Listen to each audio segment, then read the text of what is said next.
quarto critério é o critério de continuidade sintomática. Esse é um critério muito importante, também chamado de critério de sintomas ponte.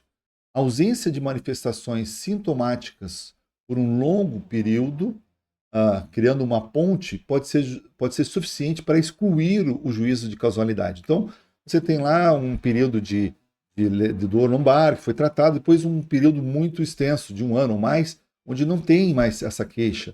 Ou a imagem infravermelha ali no periódico mostra que não existe mais aquela alteração, ou diminuiu bastante, ou quase ausente. Então, cria-se um sintoma ponte. Quando tem essa falha, esse gap no cronológico, também é um critério importante para excluir o nexo de causalidade, nesse caso. Né? Aqui, por exemplo, são estudos de cirurgia de joelho e quadril, onde mostra um perfil térmico aumentado nos primeiros dias da cirurgia, e depois ele vai diminuindo ao longo de um ano, 2 anos, aqui é um ano de acompanhamento, mostrando que depois de um ano de cicatrização, a temperatura, a emissão infravermelha, ela retorna ao padrão normal. Claro que se tem uma complicação no meio do caminho aqui, ela se mantém elevada. Então é por meio de gráficos de monitoramento que você consegue estabelecer se houve uma ponte. Aqui não há ponte, então a sintomatologia continua até diminuir. Pronto, se voltar de novo a aumentar, a gente tem um intervalo aqui do dia 90 de 3 meses aqui, que cria uma ponte e, portanto, tira o nexo causal. Tá? Então, todas as lesões, traumas, eles têm esse pico de evolução muito parecido. Então, existem gráficos e softwares que calculam, inclusive, a previsão de melhora ou a evolução disso através de fórmulas estatísticas aqui. Então, dá para você ter uma ideia daqui a alguns meses, a previsão, né? Não é um número absoluto, mas ajuda aí no raciocínio. Aqui uma outra situação, pessoa com uma assimetria importante de membros inferiores, é um paciente pós-AVC, onde, claro, vê-se toda uma questão motora importante associado com uma alteração do infravermelho. Ele pode ter uma certa recuperação parcial, até completa, ou nenhuma, né?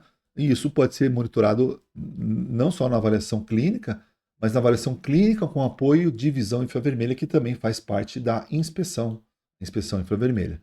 Aqui um outro paciente com um fixador externo, onde você vê uma diferença importante na imagem infravermelha, apesar das pernas aparentemente tróficas aqui, não tem uma atrofia muscular, mas você vê uma resposta vasomotora acentuada na onde está fixado, tem um fixador externo, né? Denotando que uma resposta anormal ali, dependendo da duração, pode ser inclusive evoluir para uma síndrome original complexa. Mas é uma evolução ainda do período de mobilidade, pouca mobilidade, pelo fixador externo, que pode ser acompanhado pelo ortopedista, pelo médico de trabalho e pelo perito, enquanto ele está lá em afastamento temporário do trabalho.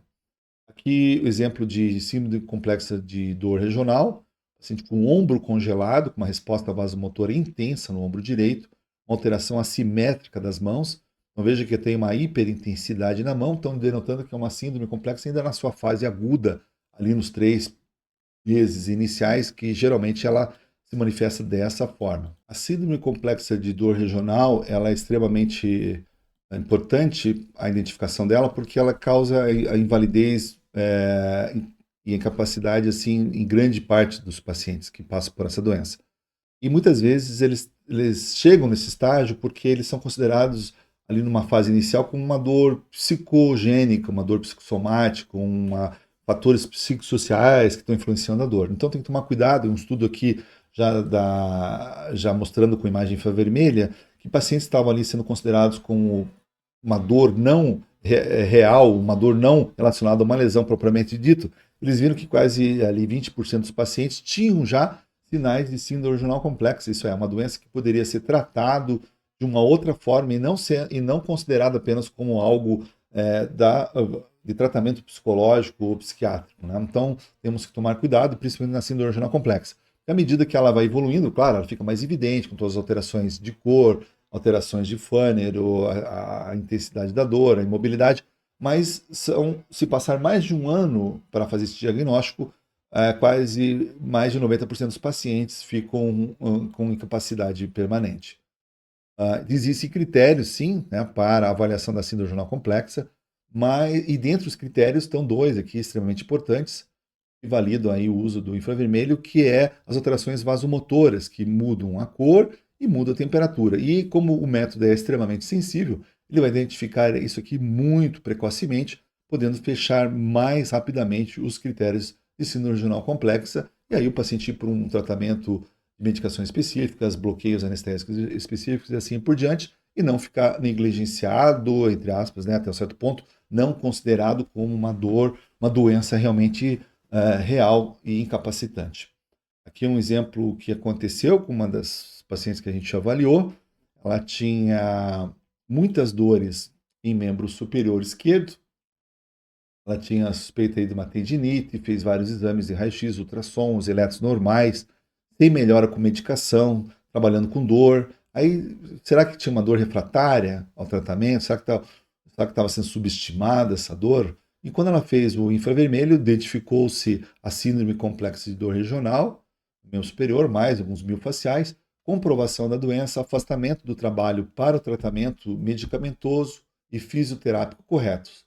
Então, aqui tem a imagem antes quando foi feito o diagnóstico, na época do diagnóstico, e aqui a imagem pós-tratamento, já um bom tempo depois, mostrando uma simetria na distribuição vasomotora da pele e relacionado com melhora da dor do paciente. Então, o perito ele consegue documentar a melhora, a evolução pelo grau de assimetria. Lembre-se que acima de 1 grau está mais relacionado à dor insuportável e abaixo de 1 grau a dores aí de leve a moderado até a normalização, que é próximo de zero, né? Não há necessidade de ser exatamente zero, mas próximo ali até 0,3 é considerado dentro de uma faixa de normalidade. Então, aqui imagem pré, imagem pós. Né? Imagine que a paciente reclamasse aqui que ainda continua com a dor. Mas é evidente que a dor aí não é mais da síndrome renal complexa, aqui em relação às extremidades. Pode ter uma outra causa, aí sim, um fator psicossocial, um fator psicogênico ou um outro diagnóstico que não está relacionado diretamente com as mãos, porque em relação às mãos e síndrome renal complexa, agora ela apresenta um padrão normal. A gente utiliza também um teste para essa situação, que é o Cold Stress Test, onde o paciente, na avaliação das mãos, mergulha o pé em água fria e vê a evolução vasomotora ao longo de 10 minutos. Então faz uma imagem por minuto, 10 imagens, e compara as imagens entre si. E quando existe uma vasodilatação ao estímulo frio, quer dizer, estímulo frio fazendo vasodilatação, isso é uma doença da termorregulação, uma doença do sistema simpático e comprova por imagem funcional que a dor do paciente está relacionado à síndrome dor renal complexa. Aqui está o desenho que ele fez dessa situação. A distribuição térmica é toda irregular na mão direita desse paciente e também tem uma vasodilatação, não só da mão afetada, mas da mão contralateral, denotando uma sensibilização central. É um fenômeno aí complexo, né, que envolve a estrutura central, medula, cérebro, né, córtex cerebral. Aqui está o paciente fazendo o teste, o Cold Stress Test, mergulhando o pé em água fria, o sensor filmando as mãos. Aqui a gente vê então a câmera posicionada, o paciente acompanha todo a avaliação, ou periciando, o perito pode fazer isso também para avaliar síndrome dor regional complexa. Inclusive, no estado do Colorado, é obrigatório esse exame quando chega a ser na situação de decidir se há necessidade do paciente receber um benefício por incapacidade permanente.